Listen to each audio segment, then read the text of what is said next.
Welcome to Moments with Marianne.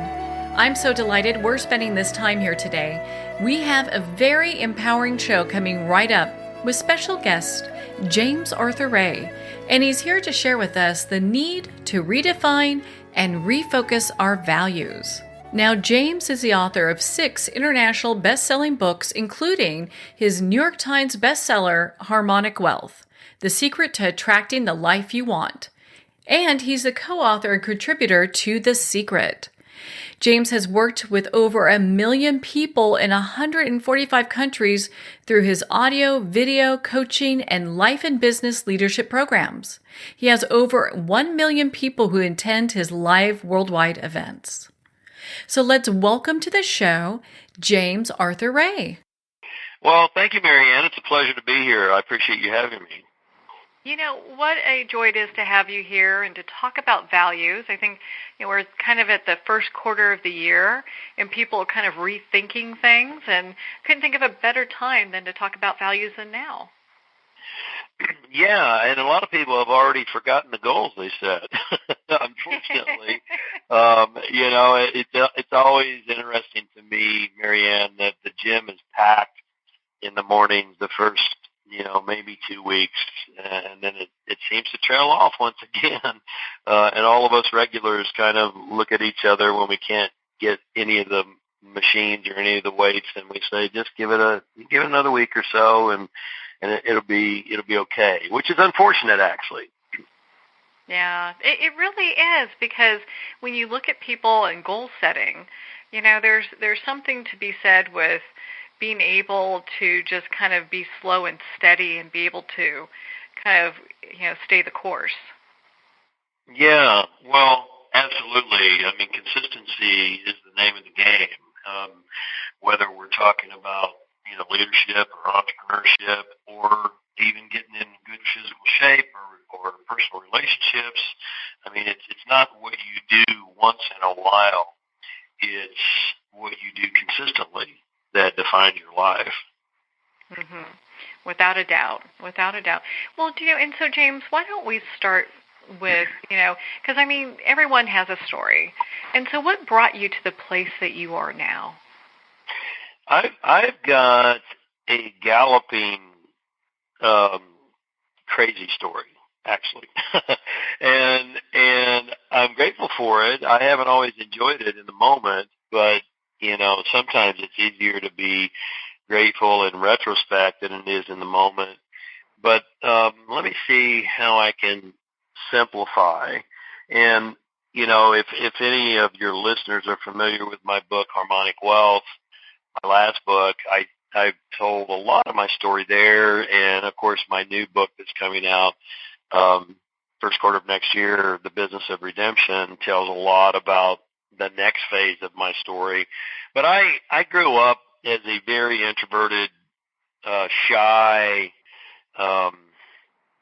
bullied kid with thick Coke bottle glasses and buck teeth, and my father was an incredibly dynamic Protestant minister and somewhat overbearing, and so I was shy and introverted, and so that kind of just added fuel to that fire. And all through school, I pretty much just was a wallflower. I was picked on and bullied quite a bit as a young child because I was just skinny and scrawny, and I was kind of a dork, quite frankly.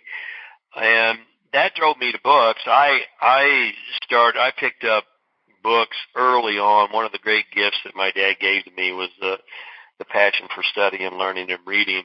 And so I just, spent the majority of my early years questioned in my bedroom, studying everything I could get my hands on. And it was primarily, Marianne, to ease my own pain, because I thought if I could figure out how the universe works, then I might be able to make my life better and I might feel better.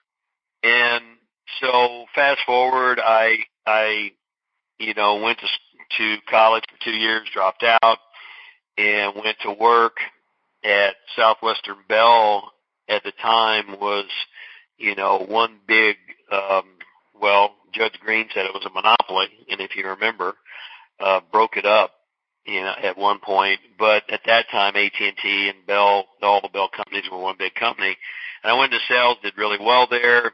I then, on my second anniversary, got promoted to sales as a sales trainer. And that, when I got in front of the room for the first time, even though I had grown up shy and introverted, I just knew I was home. And I just had found my purpose, and I realized that people could, listen to me, which sounds kind of odd, but up until that time, I didn't think I was worth listening to. And so from there, I went into sales management and various different managerial roles, and ended up at AT&T School of Business as a C-suite consultant, and in the late 80s, early 90s, and then jumped off and started my own business in 92. So again, attempting to abbreviate this as much as possible, went into the world of the entrepreneur, and it did not take off quickly. It was a real struggle. And I was there were many, many years, Marianne, where I was on vision sandwiches and faith cookies, literally. I mean, I was scraping hand to mouth, and then almost threw in the towel a couple of times. And then in 2006, I was part of a big mastermind group that myself and Jack Canfield and many others who had met at National Speakers Association formed, called the Transformational Leadership Council. And we met in Vail, and a producer came with this idea to pitch to us for this movie that she was going to call The Secret. And I literally was just barely scraping by. And I got filmed for that movie, and in 2006, the movie came out. It became an internet sensation. Obviously, it was originally going to be released as a Hollywood film, but that didn't go. And so it was released on the internet, and all of us promoted it heavily who were in it. And it went crazy, went gangbusters. And still to this day, Marianne, it blows me away because particularly not so much in the U.S. anymore, but particularly internationally, there are still people who are just getting exposed to it. I get messages at least weekly, if not, even more frequently, from people on social media who have just watched The Secret, and oh my God, are you the guy in the movie? Well, yes, I was. And it was kind of a blessing and a curse. The blessing was it catapulted me into a huge arena. And I was on Oprah twice, which was a long-term dream that I had held and vision that I had held. I was on Larry King twice. I was on the Today Show at least once a month for a long span of time. And people from all over the world, I've been really blessed. I've worked with over 1 million people from 145 different countries around the world, and they were coming from all over based upon this phenomenon, The Secret and the Law of Attraction, to, consult with me and ask me how to have a better life, which is quite humbling, frankly. And so the curse of that was that the Law of Attraction was a very small portion of what I ever taught. And it's not that I don't believe in it. I mean, that is a literal scientific law. It's more complex, way more complex than the movie depicts it. But nonetheless, I got kind of pigeonholed in that market, and while it was going gangbusters, I've always been a very practical guy and an entrepreneur and a business guy. I came out of AT&T School of Business, for God's sakes, and so I kind of got pigeonholed there, and the Law of Attraction was such a small portion of what I'd always studied and taught, and so that was the curse side of it, is that I really, had spent my entire career, and to this day, I'm into leadership and performance. That's really what I'm all about. And so anyway, the career was going gangbusters. We hit the Inc. 500 in 2009. my last book, Harmonic Wealth, was a New York Times bestseller in the first 3 days of its release. All of those things were just blowing me away in a great way. And then in 2009, your listeners may be aware and might remember, my team and I had an experiential event, a 5-day experiential event in Sedona, Arizona. And we had a lot of high-level people there. We had cosmetic dentists, we had MD doctors, we had very successful entrepreneurs. A lot of great individuals were in attendance, and we'd done this several years prior, and something went incredibly wrong. At the end of this 5-day deep dive, and the whole experience was about healing your unresolved emotional issues and traumas that psychology tells us happens pretty much in the years between birth and 13. And by the way, besides business, during all those years of devouring and studying, I also studied psychology and biology and even quantum physics. And so and all the great spiritual traditions, and I was looking at a way to synthesize all these things into a practical application. And we invested 5 days in literally, healing, uncovering unconscious issues, healing them, and integrating them so that we could empower ourselves. Because what modern psychology tells us is that about 90% of what we do on a daily basis, Marianne, is driven by our unconscious. Well, the rub is that you can't deal with something that's outside of your awareness, right? So one of our greatest challenges and opportunities is to make the unconscious conscious, because my experience proves that entrepreneurship, leadership, business is about 90% psychology and about 10% strategy. And your psychology always drives your strategy.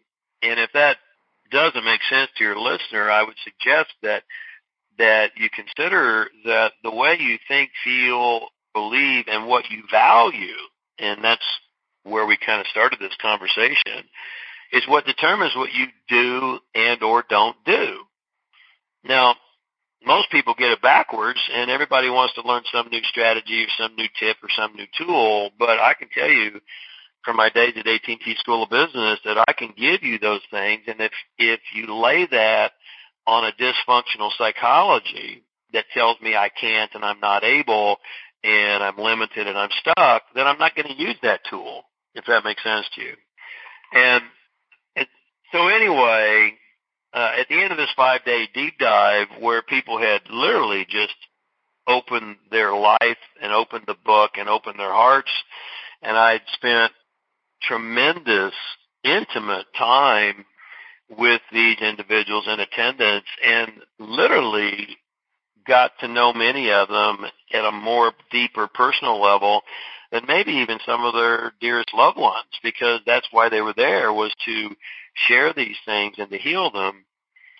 And so we had a sweat lodge as a kind of a graduation, and it really was such an infinitesimal part of the 5-day, but what we had decided to do many years prior, and we'd done this many years prior, was to have this kind of as a physical metaphor.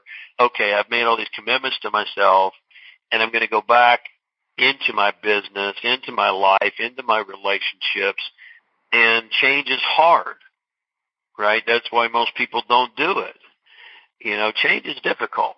And so this physical metaphor of a sweat lodge, which is a difficult challenge, it's hot, and it's going to be a physical metaphor that if I can do this and break through here, that there might be some transference into my life. And that's what experiential events allow us to do, in my experience, is to say, if I can do that, I can do this too. Well, something went horribly wrong, and to this day, we don't really know, because there wasn't a lot of follow-up.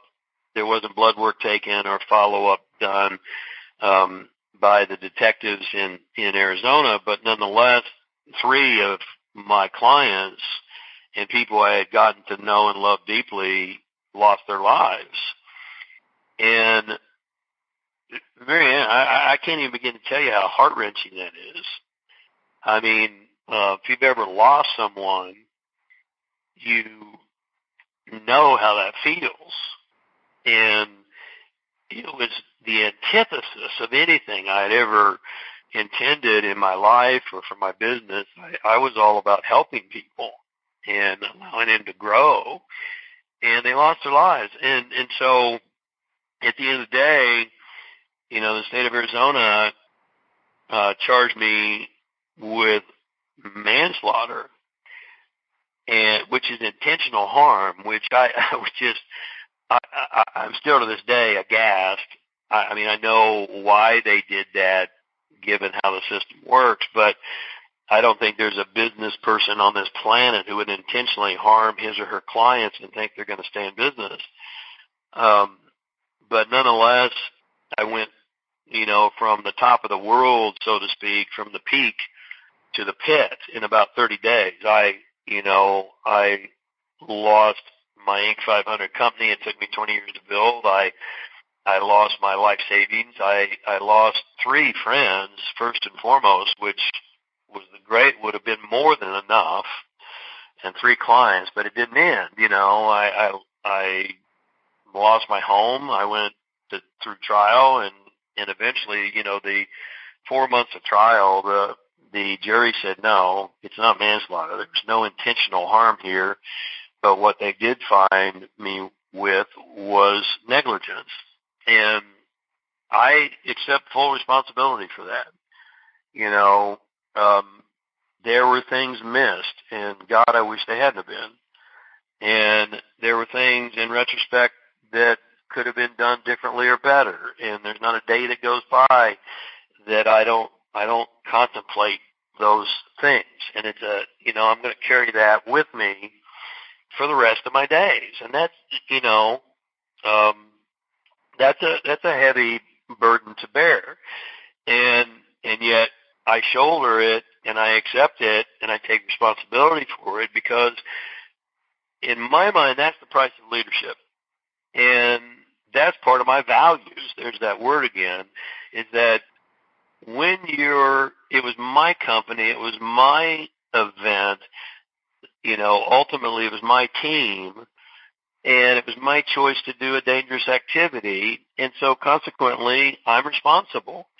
And I ended up, losing my home and all those things, and I went to prison for 2 years, and I on a negligence charge, and I came out in 2013, and when I got out, which is just now, going on 6 years ago, I was $20 million in debt. I was homeless. I was in incredibly ill state of affairs physically, and I was 55 years of age. And so, no one wants to be in that position in their 30s, much less in their mid-50s.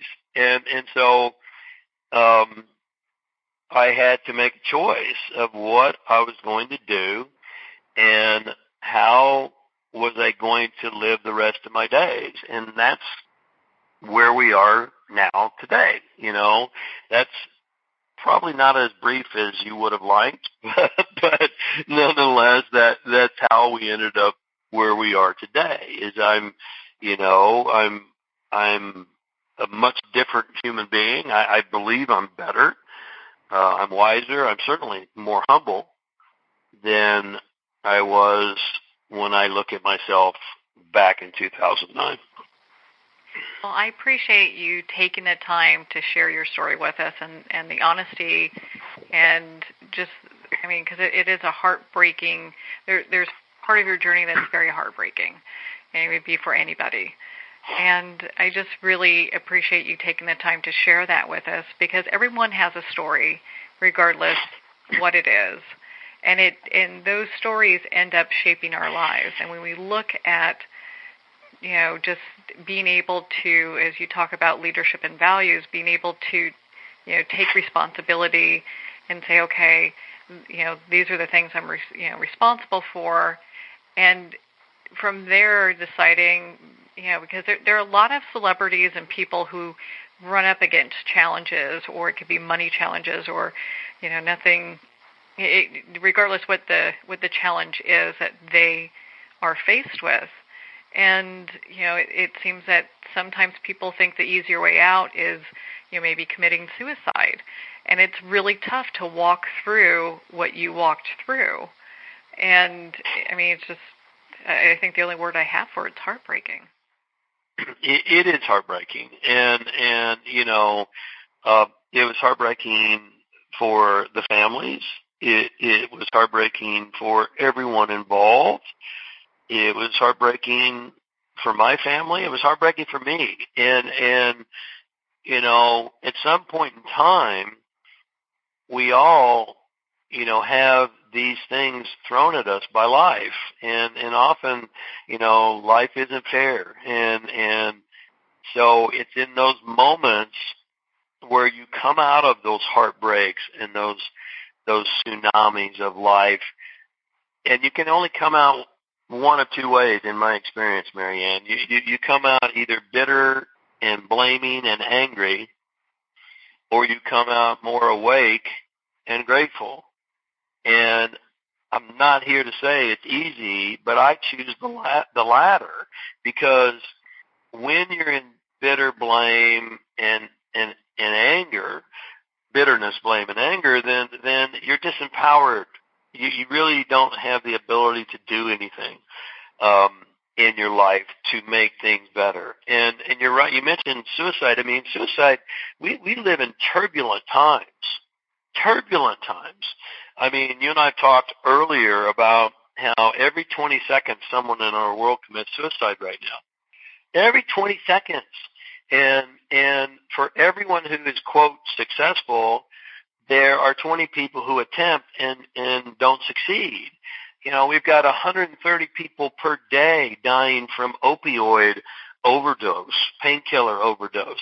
We've got, nearly 50% of our population experiencing chronic fatigue. Nearly 45% of the people say they're too exhausted to perform in their daily work. I mean, we're in turbulent times, disruptive times, and guess what? They're only going to accelerate. And so that's why when we talked earlier, I said we've got to look at our values. And this is not anything. Our school systems have failed us miserably, because they have basically not changed since the agrarian age. Our school systems are teaching people to go to work in factories with very few exceptions. And we're never, ever encouraged to find our purpose and to stop and to consider, what do I value? Society tells me I should value certain things, but what do I value? And that's, what Robert Kagan from Harvard says, only a very, very small percentage of the people get to what he calls self-authoring mind, which says, I am authoring my own life. If so what? Society tells me to chase economics, the money, and the accoutrements, and to be, a consumer of goods. Is that really what's valuable at the end of the day? And I can tell you, there's so many lessons that I have learned from my Armageddon, if you will. And I was at the top. I mean, I had a 7,500 square foot home on Mulholland Drive in Beverly Hills. I had multiple tens of millions of dollars in business and in the bank. I had all these things that everybody thinks they want, and it was gone in 30 days. 30 days, gone. And so I had to step back and take a hard look at, who am I now that my reputation is gone, now that my purpose for living in life? Because I believed, Marianne, and hopefully this will make sense to some of your entrepreneurial listeners, because I find that the most elite performers in the entrepreneurial arena and leadership arena are those individuals who don't have a career. They found a calling. And that's what brings drive. And I found this calling years and years and years earlier. And then, so I have to ask myself, now who am I once my purpose and my calling has been ripped away? Because once everything came tumbling down and the tower fell, I wasn't able to do my work anymore. All I was doing was doing my best to dog paddle and deal with the legal issues to as I quickly approached an indictment. And so that's where I work with individuals now. What are your values? Not what mommy and daddy have told you, not what society tells you, not what social media tells you. What are your values? And most people can't answer that. Well, on that note, we're going to pause here for a quick break. We've been speaking with James Arthur Ray on the need to redefine and refocus our values. You've been listening to Moments with Marianne. We'll be right back after these messages.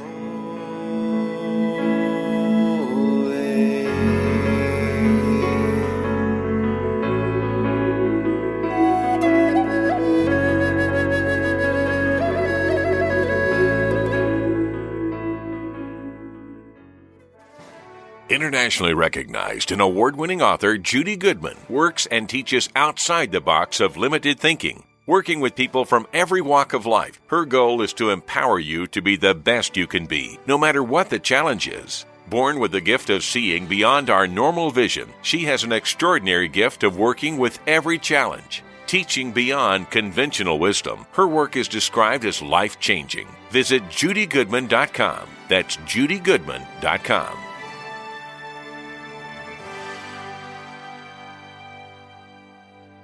There comes a moment when you realize you're somewhere special, when you discover that each beautiful creature that you see has been rescued from a life of absolute horror and brought to this incredibly free place. Here's where their lives were forever changed and where yours will as well. Discover over 500 tigers, bears, and lions at the brand new visitor center at the Wild Animal Sanctuary just outside Denver. For more information, visit wildanimalsanctuary.org. Discover true freedom at the Wild Animal Sanctuary. Have you ever had the sense that your thoughts might actually be doing something? Ancient secrets of manifesting have been masterfully revealed in the award-winning book Manifesting 123 by Ken Elliott. For the first time, the author's experiences and stories in this book describe exactly how your thoughts can create anything. You've been doing this all your life, but it's never been fully explained for you until now. Visit manifesting123.com for more information today. Manifesting123.com. There are nearly 2 million Americans living with amputation. Many live right here in San Antonio. Becoming an amputee can be scary, frustrating, isolating, but there's no reason to feel alone. The San Antonio Amputee Foundation is here to help support you and guide you toward resources such as home and car modifications and even prosthetic limbs. For more information or to make a donation, visit saamputee.org. We'll help you live a full, active life, one step at a time. San Antonio Amputee Foundation, healing limbs, hearts, and souls.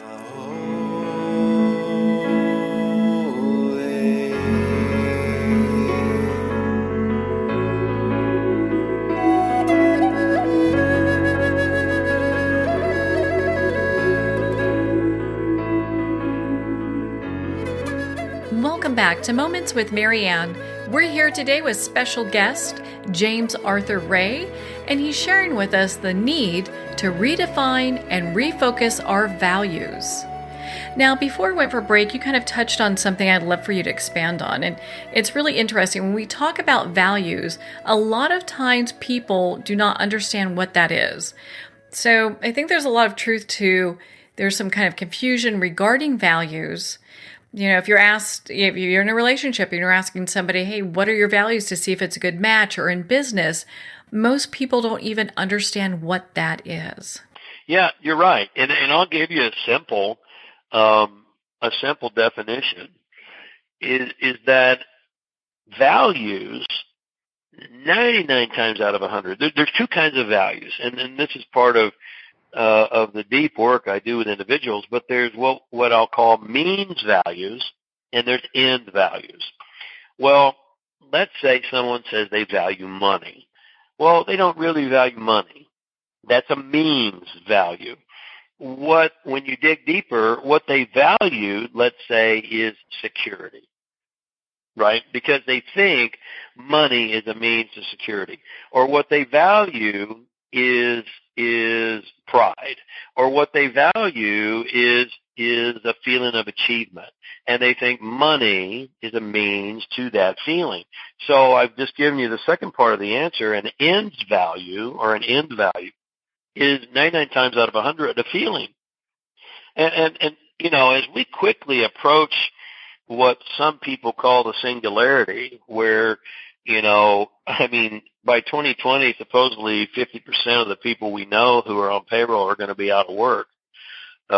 If the predictions are correct, according to Forbes magazine and many others, because AIs are coming, the one thing that differentiates a human being from an AI, because let's face it, Mariana, an AI can do a mundane kind of paper-pushing job way better than you and I can. They don't flipping burgers too. Yeah, exactly. Mundane jobs. They don't ask for days off. They don't ask for raises. They don't complain. They don't need vacations. Right? Business owners are going to be forced, just because of profitability and just because of good business practice, to cut headcount. And again, Forbes and many others are predicting 50% gone by 2020. So the thing, it's very, very dangerous in today's world to be redundant. And it's very, very dangerous to now have a high degree of emotional intelligence, what we call EQ. And the research proves that EQ is far and away more predictive of life and business success than IQ is. And yet, again, going back to our school systems, all we're measuring is IQ. And how that comes into values is that a lot of people, values are feelings. A lot of people have disconnected themselves from their heart because we're so driven to be in our heads, particularly in the West. And so much so that you ask someone how they feel and they go, well, I think. No, I didn't ask you what you think. I'm asking you, what do you feel? Mm-hmm. Well, I think no, I didn't ask you what you think. I'm asking you, how do you feel? And I'm it's humorous, but it's sad too. And so what we're really driven to as human beings is to feel and to feel deeply. And so values, there's means and ends, and through questioning, I can always break down a means value and get to the end, the final end. And the end is going to be 99.9% certain a feeling. Now, in addition to that, and this is still, answering a lot of your question or your comment about most people don't know what values are, and you're right. In addition to that, values tend to be states of lack. And let me tell you what I mean by that, is that values shift all the time. And we tend to hold in high regard, i.e. value, the things that we tend to feel a lack of. When we feel totally safe and secure, we don't really value security that much because we just are it. If you're with me, right? We just embody it. So we don't have to put a focus on it. So what we tend to focus towards are things that we think we don't have enough of or things that we lack.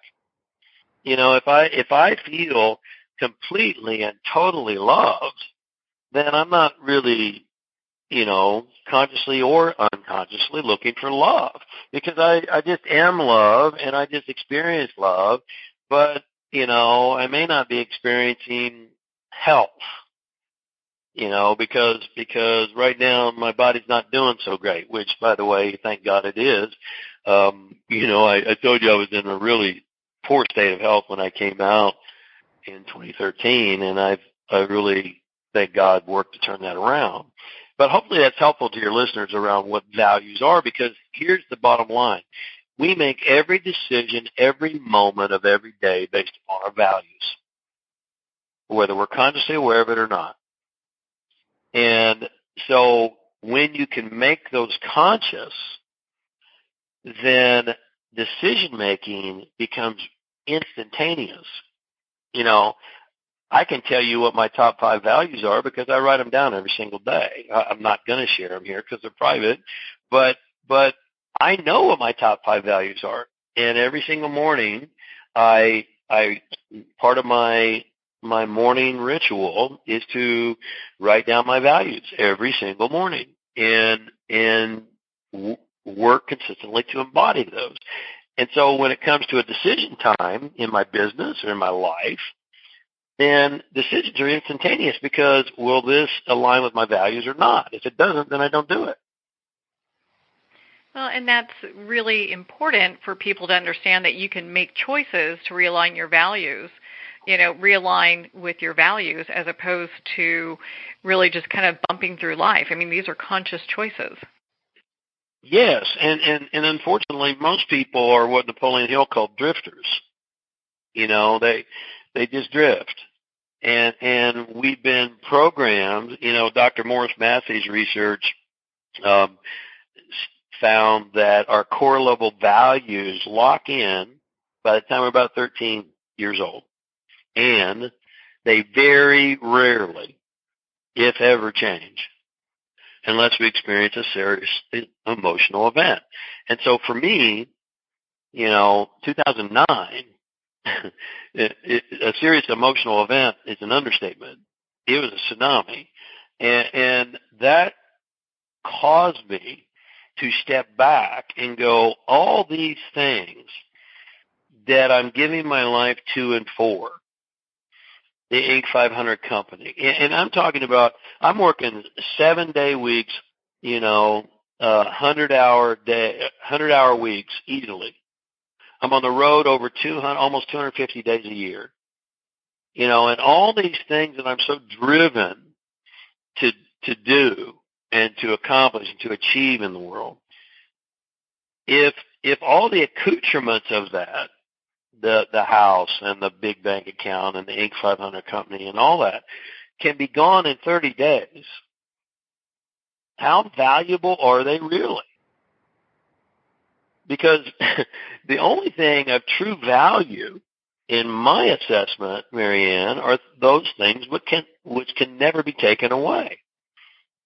And fortunately for me, if any of your listeners have read Harmonic Wealth, then I was already on that track of mind, because while I enjoyed all the accoutrements, I wasn't defined by them. Not really. If I would have been defined by them, I might have done what you mentioned earlier. I mean, how many stories do we hear of people who take their lives when the stock market crashes or all of their, financial wealth is gone or any of those things? And if I had been defined by those things, then I might have taken that course. Fortunately, I was defined by something more broad than that.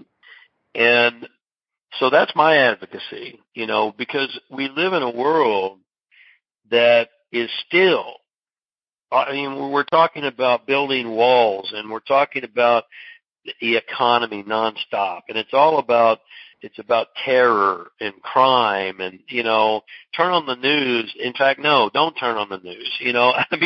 It's depressing. But the fact is that there's more death by suicide in our world right now than by war, terrorism, and crime combined. Now, what does that tell us about our values? and let's just talk about America for a moment, and we could talk worldwide as well. But in the wealthiest country in the world, more people are committing suicide than war, terrorism, and crime combined. And yet you turn on the television, and what do you see? You don't see anything about that. Why? Because that's not high value. What's high value is war, terrorism, crime, economy, money, walls, and that's why I'm on this mission to hopefully find one person, two people, maybe 10, maybe 100, who understand that it's time to stop and to step back and reassess. And I'm coming from a position of knowledge and experience, not just some theory. Yeah, without a doubt. And you know what? I think a lot of people can relate to that because there are a lot of people that go through different heartaches, different challenges. Maybe, the job that they have has closed down. They no longer have that. I mean, there are a lot of different degrees, and one person's pain, there's no way to equate that to somebody else's pain. Pain is pain. So when we look at that and how people are moving through it, I mean, it says a lot. I mean, I think a lot of times people, it's kind of like it was Sharon Letcher's book, 3 Feet from Gold, where people kind of give up, before they're kind of moving to the next level. And to kind of keep that in mind, it's like you really don't know what miracle's around the corner for you. No, you don't. And a couple things you said I want to address. But before I do, you also don't know the resilience and the endurance and the stamina of the human spirit either. I mean, we all have so much more capability within us than we could ever imagine. And I've lived this. People say to me all the time, James, I don't think I could go through what you went through. And I said, yes, you can. Yes, you can, because you only have two choices. You either step up and stand up and keep moving forward one step at a time, or you check out. And so, if you decide not to check out, and please don't do that, then you have to just keep moving forward one step at a time. And another thing you said is that we all go through challenges, and that's true as well, because going back to the comment, I couldn't go through what you went through, it's all relative. It really is. And yeah, mine was extreme. Mine was like everything. And what I didn't mention is, in addition to, all those things I've already mentioned, losing friends and clients and losing my home and losing my business and all those things, my mom also had stage 4 cancer. And I was the family caretaker. And fortunately, because I was financially blessed, I was always there for my family to be able to step up and take care of things and take care of my parents. Well, all of a sudden now I'm fighting for my life, and I can't do that anymore either. And my mom's got stage 4 cancer, metastasized from her lungs to her liver. And thank God she's still alive today, full remission. I mean, literally, thank God. But it just kept coming and kept coming. And yet everybody's hardest thing is their hardest thing, right? So it all is relative. And then the final thing I'll say on those points is that I do a fair amount of crisis coaching now. I mean, I have a page on my website where I talk about, when your life goes into crisis, I know how that feels. And I also know what it takes to get through that.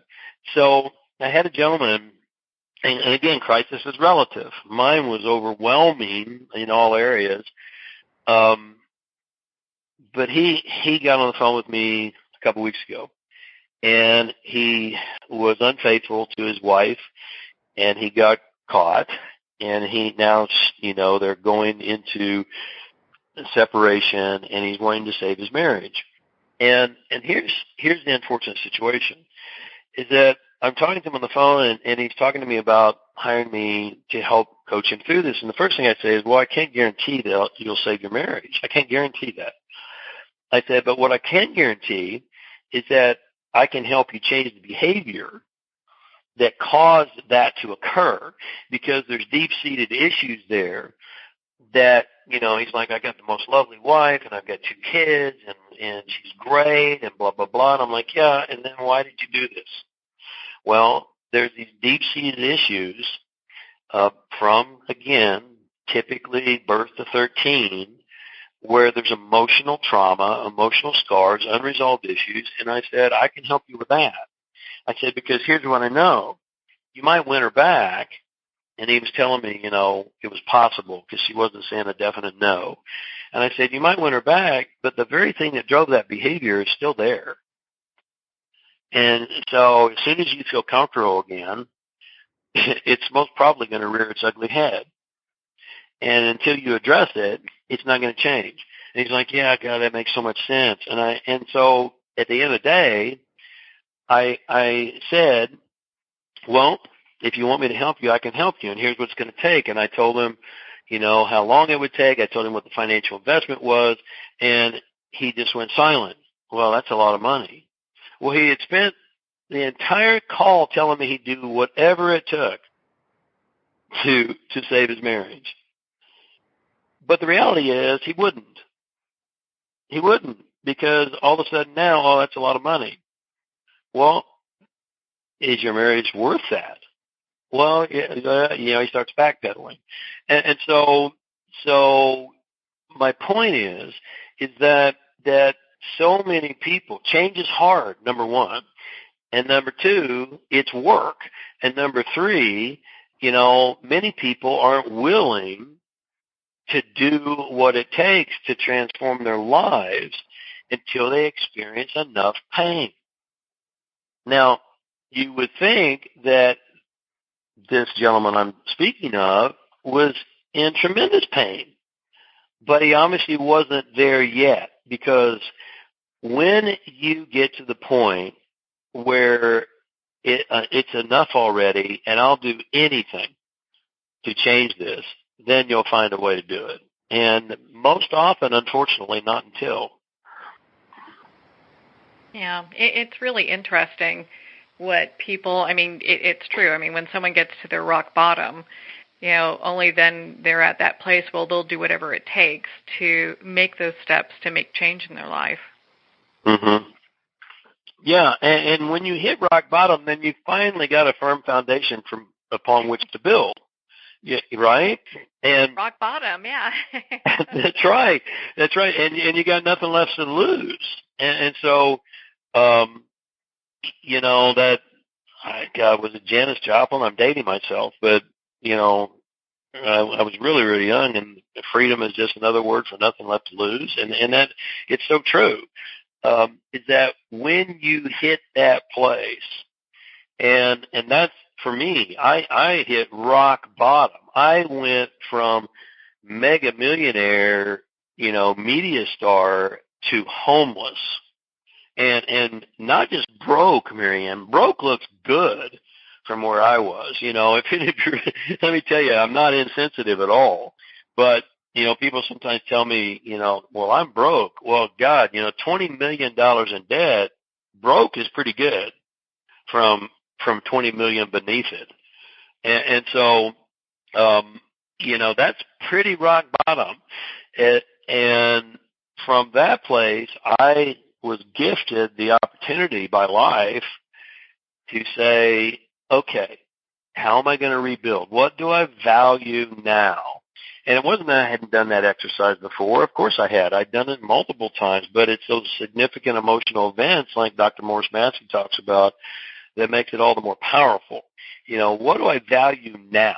And how am I going to live the next phase of my life? And how am I going to continue if I am? Because I wasn't certain at first. And what's my message going to be, and how will it be different? And so, I had the opportunity through tremendous pain where the slate was wiped clean, And, when people tell me that they've hit rock bottom or their slate's been, everything's wiped out, again, I'm not insensitive. And I also believe there's nothing but blue sky, because you get the opportunity to start again much more intelligently. It's zero-based thinking. If you're not at rock bottom, one of the things I encourage my clients to do is to ask themselves the question: given what I know today, and where I am today, what would I not do again in my business and my life, given what I know today? And if you're still doing it, then maybe it's time to jettison that. Yeah. Well, it's really interesting. You mentioned this. You asked yourself that question, what do I value now? And I think a lot of times people don't understand that they can make that pivot point. Yeah, and because we get so caught up in the doing. And, as tried as this may sound, we are called human beings for a reason, and we need to take time to be. And yet we don't often do that. And I don't know, I write a mini blog on social media every day called Triple Espresso, and I write it at about 6 o'clock in the morning. I'm a really early riser. I get up at 3:45 every day, and because I have what I call my prime objective, which is my morning ritual routine, where I take care of me before I ever start looking at my business. I refuse to look at my phone or my computer or my email before 6:30. I get up at 3:45, and I absolutely will not look at my phone until 6:30. But nonetheless, I write a mini blog every morning extemporaneously, and maybe you've seen it, Marianne. It's called Triple Espresso, and I named it that because I wanted it to be a strong shot of wake up in the morning for everybody, and it's really gained some traction. I to my knowledge, and my knowledge is not comprehensive, but to my knowledge, I was the first person to put long copy on social media, and I didn't know if people would even read it, because so many people just scroll. But it's gotten some traction. It's really gotten some traction on Instagram and Facebook and Twitter. And there are people who regularly read that in the morning, and they start their day, and they comment, and they share, and all that, which is really great for me. And because I write it daily extemporaneously, it's not something that's automatically puts out. It's part of my catharsis every morning, and my contemplation every morning. But what I wrote this morning was that we try to fool ourselves into thinking we have time. My friend I was talking about, well, let me think about it, and I'll circle back with you. Well, leaders make decisions, period. Amateurs want to think about it. And I'm not saying to go off half-cocked, but what I talk a lot about in my new book, The Business of Redemption, is that leaders must make decisions based upon the information that they have. And what we tend to do, particularly in Western culture, is we ignore the fact that time is finite. Even if we live to be 125, time is finite. And there's no guarantees. And so, we have to make a decision, and the only time we really have is now. And so the time to do these things we're talking about is now. And I've been talking about AIs and disruption and quoting Forbes and all of this research that I'm devouring right now for quite some time. And frankly, most people are ignoring it, and they're not going to take action upon it until it drops in their lap. And it goes back to what we were saying earlier around how people change and how they formulate their values. But, most people don't decide to go on a health and fitness program and change their diet until the doctor says you're going to have a heart attack. Most people don't decide to work on their marriage until, one partner says, I'm out of here. I'm over this. I'm moving out. And we don't tend to, invest in a fire alarm until after the kitchen's burnt down and so on and so forth. So it doesn't have to be that way. But unfortunately, that's how it often is. And there's going to be a lot of people, as much as I'm advocating, clarify your values now, reinvent yourself, prepare yourself, educate yourself, define your purpose for life and living, and build your life and your business around those things. Whether you become a mega millionaire or not is irrelevant. What's promised is that you will have a fulfilling life. And that's all that matters at the end of the day. But there's still going to, be a lot of people who are going to be displaced, when jobs continue to drop. And then they're going to figure out in the midst of crises, what am I going to do now? They're going to have to try and figure it out in the midst of crises versus doing it proactively. And that definitely is no fun, is trying to figure out how you're going to readjust your life while you're also shouldered, carrying many burdens at the same time. Exactly. Believe me, I know. And I mean, it's difficult and uncomfortable to reinvent yourself in your 30s. And it feels sometimes next to impossible in your 50s. But, what the projections are telling us is that that's something we're going to have to become accustomed to and comfortable with, because most of us are going to have to reinvent ourselves, not just once, but a minimum of 5 times as things continue to change and change and change and change. Well, I hear that the 50s are the new 30s, so I think we're going to be okay. I hope so. I hope so.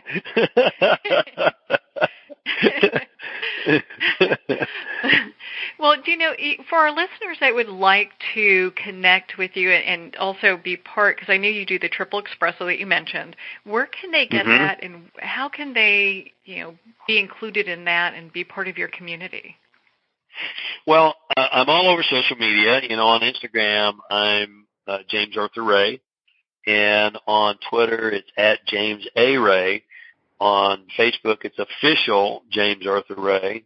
And then, of course, the very best place to go is my website, which is jamesray.com.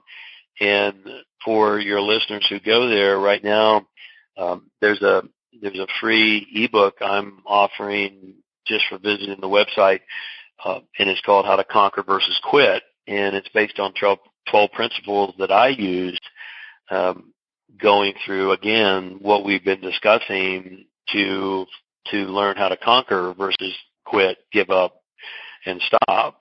And so I hope they will connect. I'd love to. And, of course, on jamesray.com, all my coaching, we have a variety of coaching opportunities and different vehicles, from online to group to one-on-one. Crisis coaching is there, and many, many other things as well. So I would love to have your listeners visit, and I'd be honored to help you if I'm able to do that. I think that's so important. We're going through a time right now where people need help more than ever. And, there's that saying that you can't take somebody someplace you haven't been. And so True. People that are having these difficult times and feel like they're they're at the lowest part of their lives, you're definitely someone that can help lead them out of the darkness. Well, and that's one of the gifts that life has given me. It's a gift wrapped in pain, but it's a gift nonetheless. And I remember I've had 6 major mentors in my life, and most recently is Zen Master. His name is Roshi. He's the highest ranking Zen Master outside of Japan, and he really stood shoulder to shoulder with me during the whole meltdown. And my supposed friends and colleagues were all just running right and left. I mean, it's amazing, Marianne, how someone can, just love you and want to do business with you and join ventures with you and all of these things until you become the one that the media is attacking, and then all of a sudden, they disappear, and that hurts. But even worse than that are the ones who stab you in the back and then disappear. And so I was really in anguish at one point in time, and this is talking to your listener. If you are in a place of crisis and difficulty right now, I was talking to Roshi, and I said, all these people and leaders in the industry who I know and I thought I knew well, and they were all my friends and colleagues, they're gone. Not an email, not a text, not a phone call, nothing. And he said to me, James, he said, we all hope that our friends will be there for us when things go sideways. They won't. Now that sounds somewhat cynical, but it's the truth nonetheless. And it's not that they're bad people. They're good people. Everybody does the best they can with what they know and what they have available. But what I had to come to an understanding of is that everybody is so busy dealing with their own issues and pain and challenges that they don't have a lot of bandwidth to deal with yours. And so to that end, and your point, Marianne, sometimes it feels very, very lonely. And if one of your listeners is in that position today, you know what I'm talking about. It feels very lonely, and no one understands you. And it feels like no one's standing there with you. And you're fortunate if you have, two people, one person who will stand there with you. And so that's where sometimes reaching out to someone who has been there, not in theory, but in experience, can be very powerful for you. Really makes a difference. Well, James, thank you so much for taking the time to be with us here today. I'm really grateful that you really opened your heart and shared with us, and I think it's really great to have this discussion in regards to values and provides a lot of value for our listeners as well. Well, thank you. It's my pleasure, and I believe we're all here to serve. And service is the rent we pay for the privilege of life. And so I'm just grateful to be able to serve. And I know you're doing the same. And thank you for having me. And just keep doing great things, Marianne, because the world needs it. Well, and you keep doing what you're doing because the world needs you as well, James. So. I will. Thank you. Well, thank you, James. It's been such an honor to spend this time with you and to talk about the need to redefine and refocus our values. Again, if you'd like to connect with James Arthur Ray, you can at his website, jamesray.com, and we'll have the link below. Well, we're at the end of our time today. I would like to thank everyone for tuning in. You're listening to Moments with Marianne. And remember, make every moment count.